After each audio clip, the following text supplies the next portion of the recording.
Welcome back to Storytime, where we dive deep into the most chilling, mind-bending, and thought-provoking stories. In today's episode, we'll unravel a shocking family betrayal, one that turns siblings into enemies over something they could never have imagined, an inheritance. This is the story of Sarah, who thought she knew her family, but soon discovered how greed and manipulation could tear everything apart. Before we begin, make sure to hit the subscribe button and turn on the notification bell so you never miss a twist in our thrilling tales. Now, let's dive into the inheritance war, siblings turned enemies. Hello everyone, my name is Sarah. Welcome to my story. It's strange how the memories of the past can feel so distant, yet so vivid all at once. I still remember when our family felt like something unbreakable. It wasn't perfect, but it was ours. My father, a man who worked tirelessly to build everything we had, always said, "Family first." And in his eyes, that's what we were. His legacy. His pride. His children, there was James, the eldest. The responsible one, the one who always took charge, the one Dad looked to for help. Lisa, the golden child. The one with the looks, the charm, the drive. She was the one who could do no wrong in Dad's eyes, the one he could count on to uphold the family name. Then, there was me. The youngest. I was always the quiet one, the observer. I wasn't the most ambitious. I never had to fight for attention or approval. I thought I was safe. Safe in our family, but I was wrong. Part 2. It was a quiet evening when the call came. The phone rang just after midnight. It was my sister, Lisa, Sarah. "It's Dad. He's gone." Her voice cracked as she spoke, and for a moment, I thought I'd imagined it. My world suddenly felt like it was spinning out of control. My dad gone, I rushed to the house, and by the time I arrived, the entire family had gathered. The house was filled with mourning, with the hushed voices of relatives and friends who had come to offer their condolences. But beneath the surface, there was a heaviness, a tension that I couldn't quite place. When the lawyer arrived, that's when I knew something was wrong. I didn't know how, but I knew. The way he spoke, the way everyone was looking at each other, it was like they were all waiting for something.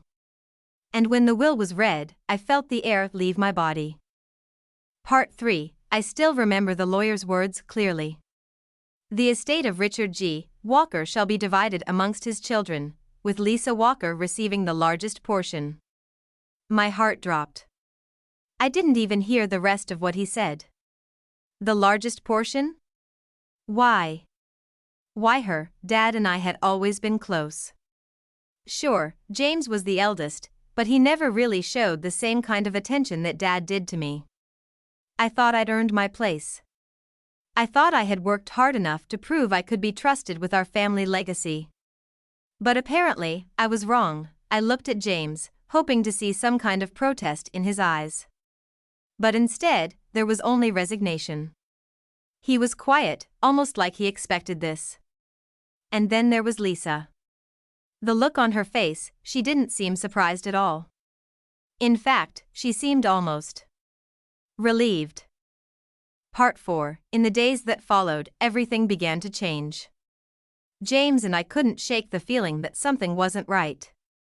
Lisa's cold composure was unsettling. It wasn't just the will, it was everything that had happened leading up to it. Lisa had always been close to Dad, but she'd become increasingly distant over the years. She'd stopped coming around to family gatherings, always with some excuse. So why now? Why was she suddenly given the lion's share of the inheritance? I couldn't stop thinking about it. I started going through Dad's old papers, and that's when I found it, the signed, revised will. Lisa had been managing Dad's finances for months without us knowing. She had convinced him to change everything. I felt the blood drain from my face. All those years of my father's promises, of him telling me everything would be broken. Part 5. I wasn't going to let this go. I couldn't. Lisa had taken something from us. She had manipulated Dad. I spent days digging through his business dealings, talking to his old colleagues, anyone who might have known something. The more I uncovered, the more disgusted I became. Lisa had orchestrated it all. She'd taken control of the family business, secretly selling off pieces of it to her own companies. She'd slowly maneuvered herself into the position of power, and none of us had seen it coming. I turned to James. I couldn't keep this to myself. He didn't want to hear it at first, but when I showed him the documents, the emails, the proof, his face turned pale. I knew it. I knew she was up to something, he said quietly. But I didn't want to believe it. I didn't want to believe that our own sister would do this to us. Part 6. I couldn't let this stand. It was time to confront her. I went to her house that evening. The door opened slowly, and Lisa stood there, her face expressionless. I stepped inside without a word. Why, Lisa? I demanded. Why did you do it? Why did you take everything from us? She looked at me coldly. You don't understand, Sarah. You and James were always Dad's favorites. He always treated you better than me. You think I didn't notice? I worked for years to make him see me, to make him love me. But it was never enough.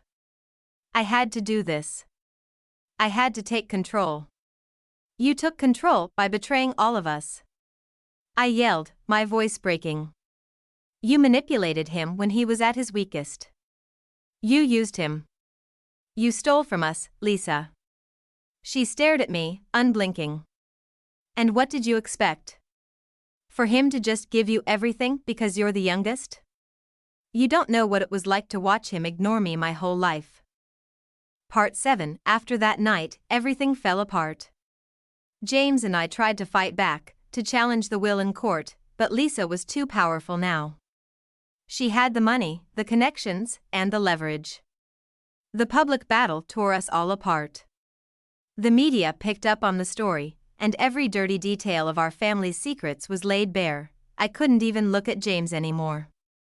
We were no longer siblings, no longer partners in this fight. We were enemies, divided by greed, by ambition. What had once been a bond of love and loyalty was now a battlefield. Part 8. It's hard to even explain what happened after that. The family that once seemed unbreakable was shattered. Lisa may have won the inheritance, but she lost everything else. We all did. In the end, what was the point of all that money? What was the point of the empire if we couldn't even look at each other without hatred? As I sit here today, I realize that no amount of wealth or power can fix the cracks that have formed. Our father's legacy is lost, not in the money, but in the destruction of what we once had. Part 9. Looking back, I don't know if there was anything we could have done to stop it. Maybe it was always going to end this way. But in the end, I've come to accept something I never thought I would. The inheritance didn't matter.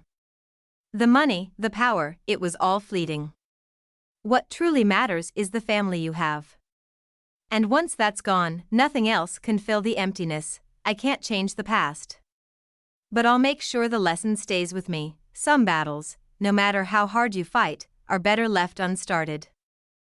Thank you for listening to Storytime. If you were captivated by this story, don't forget to like, share, and leave your thoughts in the comments below. What do you think drove Lisa to do what she did? Could things have been different if Sarah and James had acted sooner? Let's discuss in the comments section. If you're new here, remember to subscribe for more dark and gripping stories just like this. Until next time, keep your family close, but your secrets closer.